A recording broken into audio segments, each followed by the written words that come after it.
Halo semuanya, selamat datang di channel aku Ajeng Septin. Baik, pada video kali ini, sesuai dengan judulnya, aku mau spill beberapa skor UTBK yang dinyatakan lolos pada SBMPTN tahun 2022.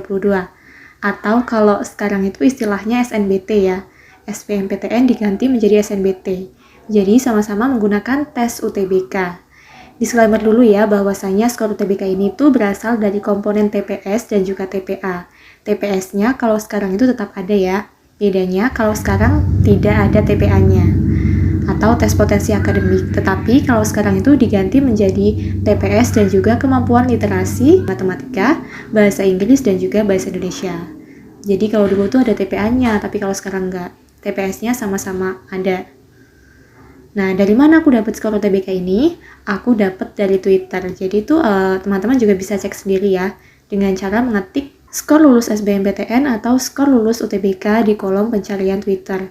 Nanti kalian akan menemukan satu persatu tweet tentang skor yang memang dinyatakan lolos di SBMPTN maupun di UTBK beberapa tahun lalu.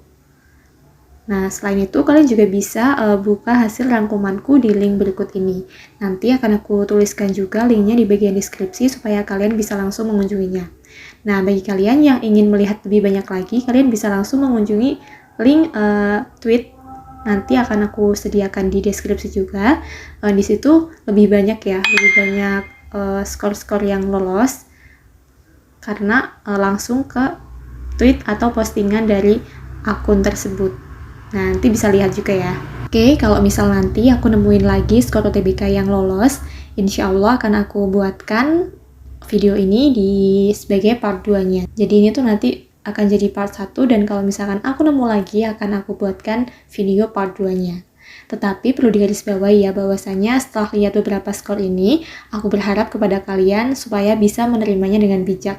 Jadi jadikan sebagai motivasi untuk bisa mendapatkan skor UTBK yang tentunya lebih tinggi. Jangan malah diterima mentah-mentahan ya, terus kalian malah overthinking atau malah jadi menyepelekan gitu.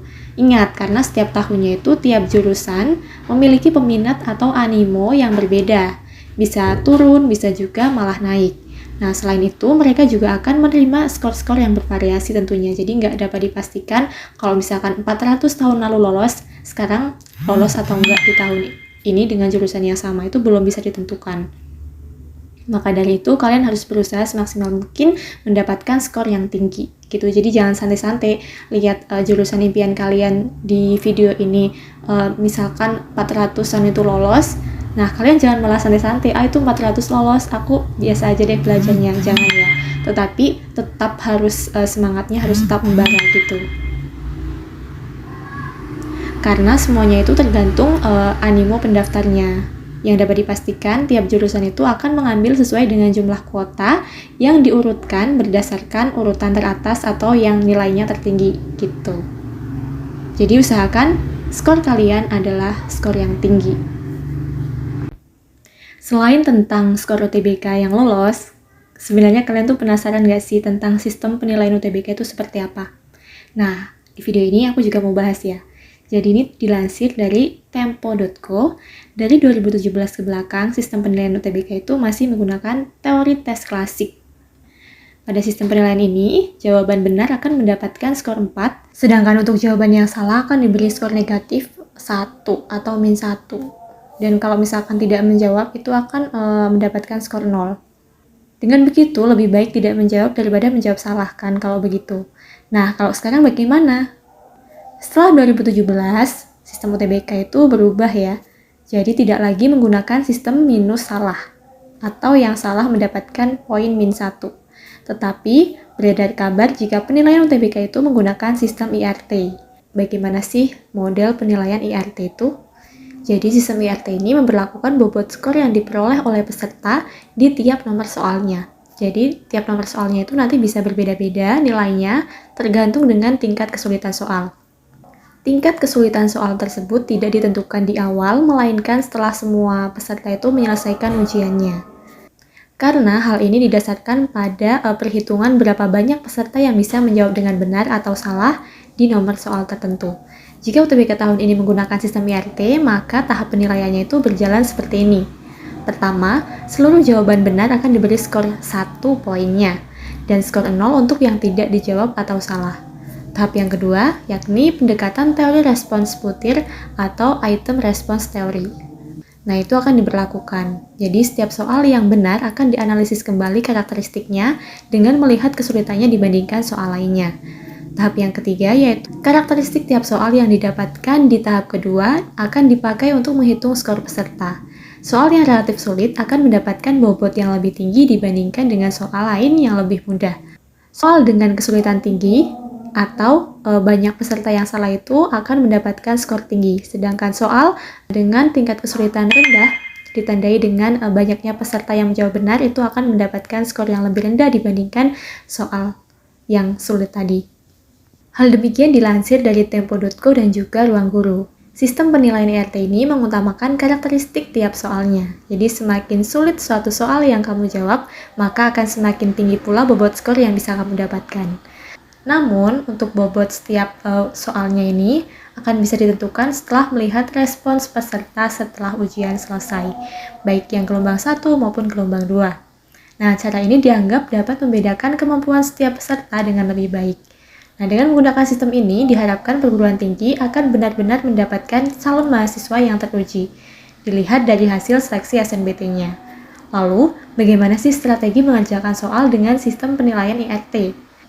Nah, untuk mengerjakan soal-soal UTBK yang menggunakan sistem penilaian IRT ini, ada beberapa strategi yang bisa kamu lakukan, yakni jangan ragu untuk mengisi semua soal karena tidak ada sistem salah minus.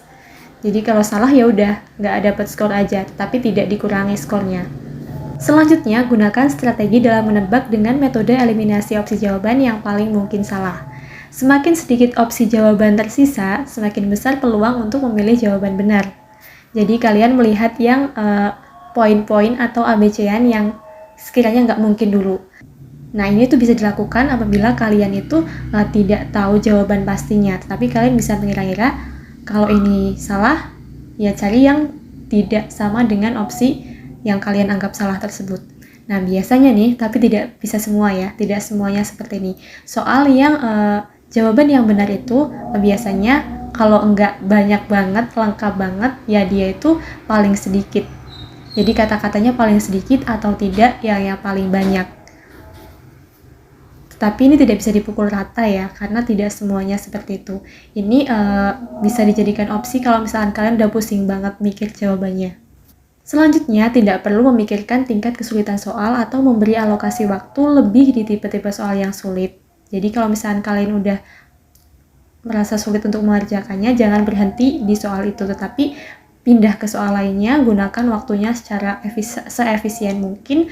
Jangan sampai kalian banyak menghabiskan waktu di satu soal saja, tetapi usahakan soal-soal yang susah kalian kerjakan di akhir saja.